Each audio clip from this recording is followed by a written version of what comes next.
Have you ever felt that nagging thought in the back of your mind? Like you are not doing enough or you could do more? I'm sure you have, as we all have. Well, today in this podcast, we'll talk about self-worth, perfectionism and determination. It'll be a shift to what I have done previously to something more authentic. It will still relate to philosophy and AI, but instead I'll give you a perspective of what it's like to live my life and how dangerous it can be to live as if you are a machine. This podcast is for everyone willing to learn about self-esteem and self-improvement, for men and women. I also want to add that I can understand men who feel they are not good enough, and they can probably relate to a lot of the things I will point out. But I'm speaking from a woman's perspective, so I may mention woman more frequently as I can only say what my exercise journey has been like. But this will still relate immensely to any man who has been through self-esteem issues with fitness. So here it is, my fitness journey. I wanted to share this to convey that a strong person physically doesn't get there via a straight road. Rather, they have to make a lot of mistakes to get there than the media might portray. It's an interesting one, so stick around for it. So, it first started when I was 13, 14. I did other physical activities before this, like climbing trees, running around, swimming, all the usual child stuff. But it first started when my brother and I started a challenge. Every time one of us would say 20 push-ups, we would have to do them. So it was a fun game for a while and it got us moving, so we committed to it. As my brother was older than me, he could do a lot more, including pull-ups, crunches and the rest. I was fascinated by his strength and wanted to aspire to be just like him. So I tried a bit myself. I got up to 5 pull-ups and I did it consistently. My brother wasn't as enthusiastic as me, but I carried on. I fell in love with it. I loved the feeling of pushing to my extreme and getting the satisfaction from finishing a rep. So that's what I did, push-ups and pull-ups. It was also around the time I joined Army Cadets, so that gave me a great incentive to push harder. I would set myself really insane goals, but at the time, they felt average to me, so I pushed harder and harder. And so it started to become a game of perfection. Maybe my brother being able to achieve more hit something deep, but even when I got past his level, I wanted more. This was all unconscious at the time, but I didn't realise. I was young and wanted to do as much as possible, prove what I was capable of. Then exercise introduced this dynamic that fitness wasn't necessarily fun. It was something necessary in itself, and cadets in my head just ensured that. And then it became a need instead of a want.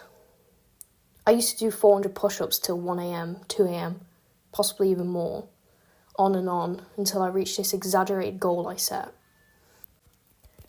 I was satisfied, not amazed by what I did, but satisfied. Like I'd just done a simple 2-mile run. I then went to bed, and the day repeated again. This became the norm. This was determination. I became obsessed with this game of perfection. If my hand placement wasn't perfect, I wouldn't count the push-up. It was like I reached 95% but could never reach that 100. My elbows started to hurt from the constant repetition of the push-ups, but that didn't stop me. It was proof I was doing it right. At this point, I wasn't training, I was proving something to who I didn't know. Happened with pistol squats as well. If my feet didn't feel the floor in a certain way, I would do it again and again. Looking back, I thought I wanted this obsession, but I realised it was destroying me. Rest felt like failure, like pressing pause meant I wasn't worthy.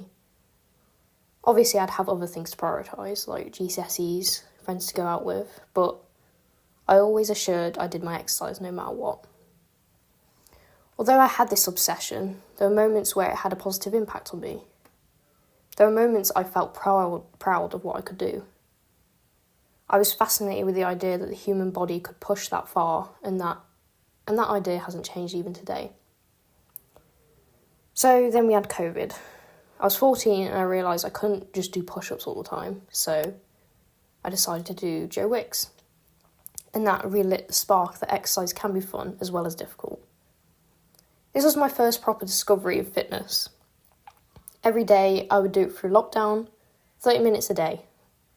I only ever missed one session, that was the first one. I did eventually start showing some type of physique, and it boosted my confidence. However, I only noticed this improvement when someone pointed it out to me. I mean, I had to be modest to myself. Taking credit for my body was selfish. I was afraid to admit, even to myself, that I'd worked hard, and it showed. At around this time, I used to think fitness was never about the mental aspect at all. I was told it didn't matter, only the physical counted. And then I got into a relationship. I thought he filled that void, so I didn't need to do the exercise. I finally found a time I could relax, convince myself that I was pushing too much because he said. And he didn't like me doing push-ups anyway, so it helped. But then my strength and self-worth plummeted. I wasn't myself anymore. It got worse and worse until I couldn't do it anymore. It's like my identity was stripped and all the ugly parts were bare. So, second time around, I got out of the relationship and I started doing exercise again. Not to the same extreme, but to some degree.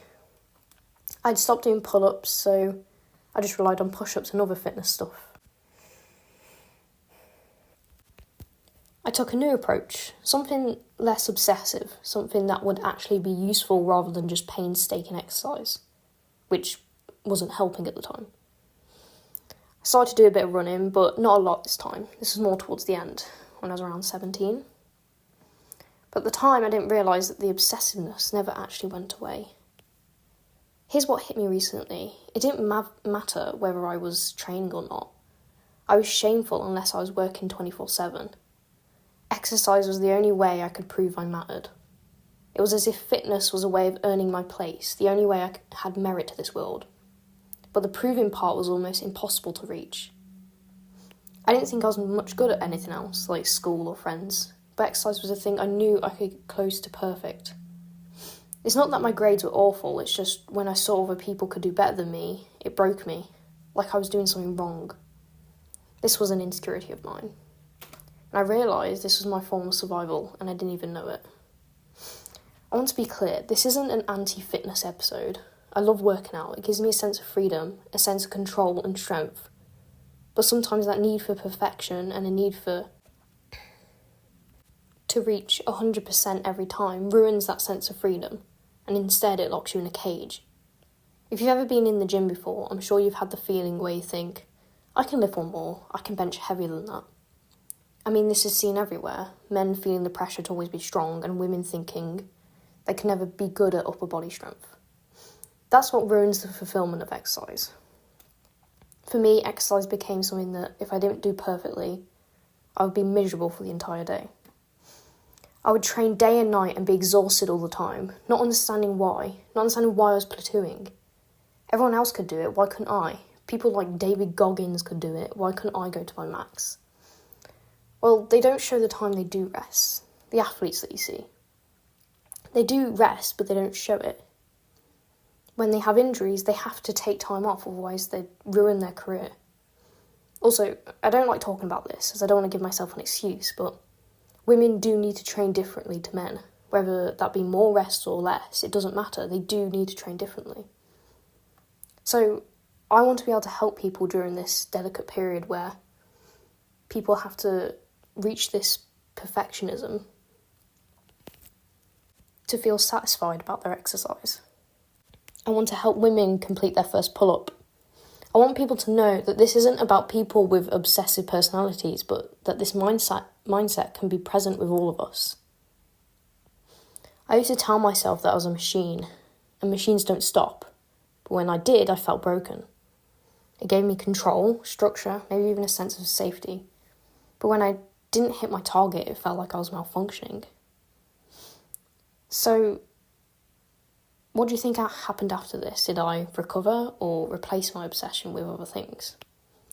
So this was only the start of my journey, but if you want to know what happened after that, tune in next week for the second part of my fitness journey, and you'll learn about how I progressed into something where I actually rested, but where other activities became obsessive. So thank you for listening.